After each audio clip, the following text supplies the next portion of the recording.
Hey, welcome back to the Disney Plus Everyday Challenge, and today we have Cutthroat Kitchen, yes, and yet another cooking show. I told you there's a lot of reality in previous episodes. I told you there's a lot of reality shows that got added to Disney Plus in the last few months. I don't think they belong here, but hey, they gotta keep piling in more stuff to keep things current. There is a limited amount of Disney things in existence, but we could always use more of those old classic shorts, maybe. And I don't know. To me, Disney is more about storytelling, and sure, there's stories to be told here in reality shows. Real people. Reality shows, if you don't already know, I don't like them. I don't like them in general, mainly because none of them are really ever real. So, what we have here is just another a cooking show. It's a competition. It's setting four people against each other, and it's not just about the cooking. It's actually more about sabotage, because that's in the name, Cutthroat Kitchen. It's less about, hey, okay, now we're gonna do something. It's a turkey dinner, and here, get your, ingredients in. Only recently, by the way, I watched the first episode of the first season, which is from 2013. Yeah, there's each of these episodes about 40 some minutes long. 40, what is it? 42, and the one I watched, 42 minutes, and it probably varies slightly. But before that, like, a majority of Chopped was the cooking, and there's three rounds that they had to go through in order to eliminate one of the four, then one of the three, then one or the other in the final round. But there's a big build-up. Host Alton Brown comes off a little snooty, a little bit, but I'm pretty sure it's a character. I don't know. Basically, we get they're given $25,000 each between the four of them, $100,000 per episode. I imagine that gets pretty pricey.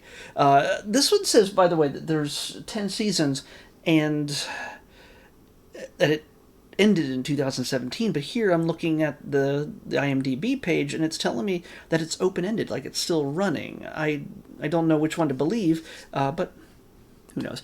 But if you love the cooking stuff, and you want a little bit more drama, a little bit more smack talk between the chefs, even though, yes, they are still, like in Chopped, they're still competing against each other, and can get a little sassy from time to time. This one's all about the sass. This one's all about the sabotage, and there's auctions that are going on before and during that can change the landscape of the battle, while they were given simple instructions to do the same dish their own way, or the same basic dish, a concept, and then they just go their own way. Like they get to grab 60 seconds to grab whatever ingredients they think they can make off the top of their head. Is it going to be a po' boy? Is it going to be like a lobster roll? Is it going to be French toast? Is it going to be these kind of things? Well, there's many ways to do these things depending on what region you're from, or the region that you want to focus on. What's your greatest talent?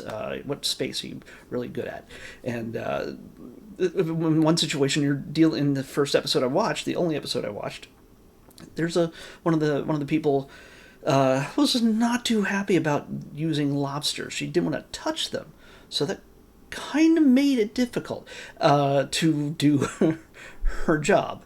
In order to, I'm sure there's certain things that the producers, the people who make these things up, these competitions, and the ingredients and the challenges and everything else that can mess with each other, they take their certain strengths. They know all the chef's strengths. They know the things they are good and bad at. So we are guessing at every turn as to whether somebody could go or could not, could stick around based on how things turn out. You want to throw some burnt bread into the situation? You want to bid money to make sure to give the burnt bread to one of your competitors when they have to make French toast.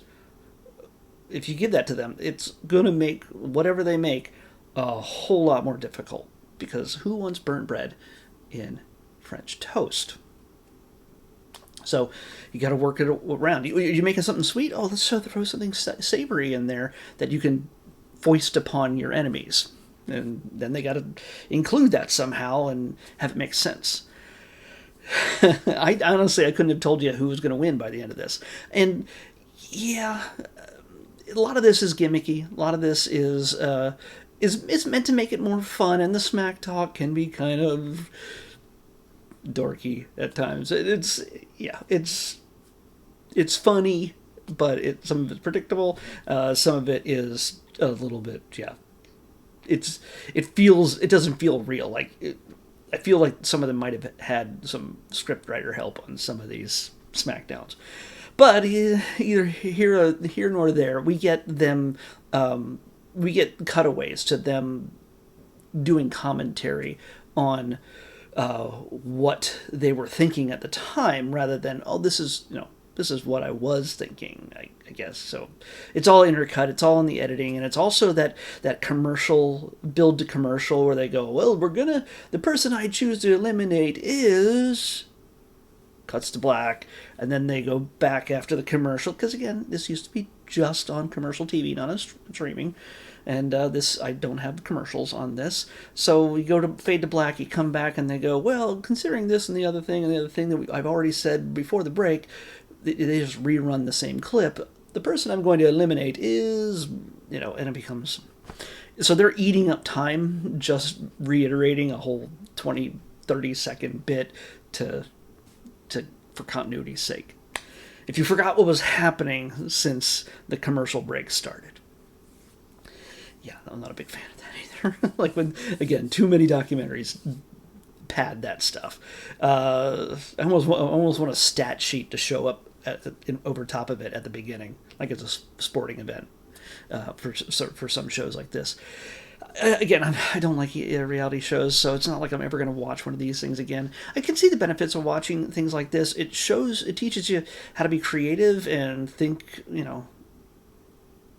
just turn on a dime, keep you on your toes, and I can imagine a lot of people sit through this while eating much less, creative food. We're going to eat my mac and cheese that I just microwaved while you're watching people make these elaborate, just gorgeous dishes. And this time I filmed this a lot earlier, but also ate a lot later. So I was eating while watching this, and I was not hungry. So that, at least, I did it this time. There's plenty more cooking competition shows, I think, on here. But by the way, there's a Cutthroat Kitchen, and then I think a Cutthroat Kitchen Beyond. I'm not sure. Let's see. Let me make sure. Oh no, there's a Knives Out version. Steal that from Ryan Johnson. But that's just only on Hulu. I think there was something else that was available on Disney Plus at some point, but it's not anymore. I don't know. Either way, if you're into the cooking things, cooking competitions, and you want something with a little bit more nastiness to it, it is a bit nastier. It's a bit hoity-toityier when it comes to the way Alton hosts the show. It's with a sense of humor, of course. It's not just like, you guys are all jerks, and I hate you all, and here's your food. It's not that. He has saucy rejoinders. I don't know. That's a term. So, yeah, if you're gonna... Why is this not charging? I have 8% left on this thing. If you're into this kind of thing, great. But it's not for me personally.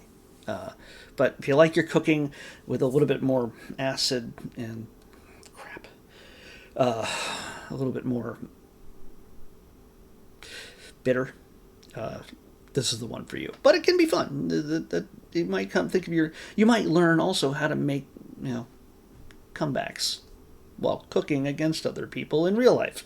Number 42 is what was picked, but we're not going to do that because I forgot that today Wonder Man premieres, and I'm only going to do it after I've watched a few episodes. I think all of them are premiering, all 8 are premiering today, and I hope I'm on the right day. I've lost all track. But I know that Wonder Man is next and not whatever number 42 is, which I'm going to look and see myself how excited I am when I find out.